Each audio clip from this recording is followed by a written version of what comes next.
Do you do a lot of reading?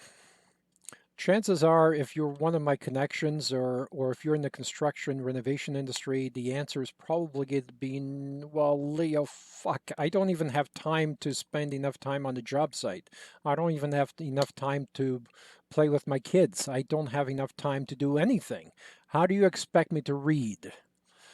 Now, think about your answer for a second, because chances are that's what you're saying in your head, that you don't have time to read. You don't have time on the weekend, and you're catching up on paperwork and so on.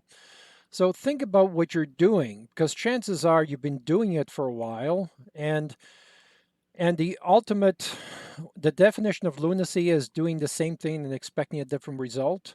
Well, think about that for a second. The construction renovation industry, the interior design industry, has been the most profitable industry consistently since 1920. So why are you working yourself to death? Why are you working with your hands? Why don't you have a team that works for you? Couldn't you accomplish a lot more with 10 employees or 100 employees? Yes, the usual bullshit answer that I get is, Leo, I get a lot of satisfaction working with my hands. Leo, I get a lot of satisfaction watching things get built. Yes, and so did I. When I started my business at 17 years old, within 50 minutes of framing a basement, I threw the hammer down and I said, I fucking hate this shit. I hate working with my hands. I hate framing. I hate doing anything. It's not productive. It's not productive going to Home Depot and picking up material for your people. It's not productive, doing anything like that. What is productive is you handling or managing 10 or 15 different projects. Managing people or leading people is what you should be doing. The construction industry is a very profitable industry, but you got to have the right strategies. You got to have the right tools. You got to have the right vision, right? And of course, you have to have the right clients. If you're thinking, well, Leo, my clients are so freaking cheap that there's no money in there for me to hire people, then the question is, do you have the right clients? Are you attracting the right people? If you don't have an aggressive marketing system, if you're not doing a lot of A/B testing, if you're not doing a lot of strategies, if you don't have, five or six marketing companies looking after your marketing projects, then you don't have the right advisors. And that's a shame, because all of a sudden you're going to wake up one day, you're 60 years old, and all your goal is going to be, do I have enough money to retire? I mean, living your life by design to me is crucial. Why would you want to waste a third of your day or more than half of your life doing stuff that you hate? If you don't love your business, if getting up, in the morning at 5 o'clock in the morning, and if you're not anxious to get to work or anxious to try the new strategy or the new marketing system or the new crew chief or what or the new tool on the job site or whatever that is, if you're not if running your business is not a freaking adrenaline rush, then why do it? Right? You might as well just get a job and have someone pay you 100 or $150,000 a year and work in the construction industry. Use your experience and get paid for it. At least, at 5 o'clock you can go home and play with your kids and your dog and watch Netflix, right? But if you're going to run your business, should you be designing your business to work for you instead of you working hard for your business?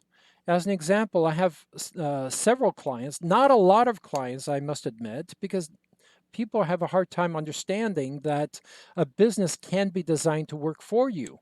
Now, look at the dragons on Dragon's Den or Shark's Tank. Do they work hard for their business, or do they have multiple businesses that work for them, right? They create the goal and they say, Mr. President, now achieve this goal. As long as you're on track to achieve this goal, I'm not going to bother you. That's what an entrepreneur is. That's what entrepreneurism is designing something, designing a business, designing a printing press that prints $100 bills. And those, all you need to do is come along every once in a while, every couple of days, and oil the machine that's printing $100 bills. That's what a business should look like. A business is not working yourself to death. You'd be surprised how many times I fly in to analyze a business a 36-year-old or 35-year-old who's already had 2 heart attacks.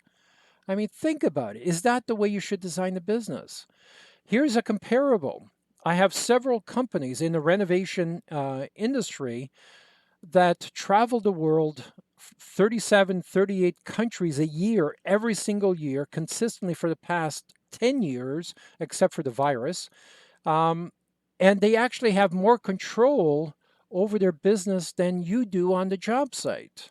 Control is not being on the job site, control is reporting, control is systems, control is goals, controlling is leading people.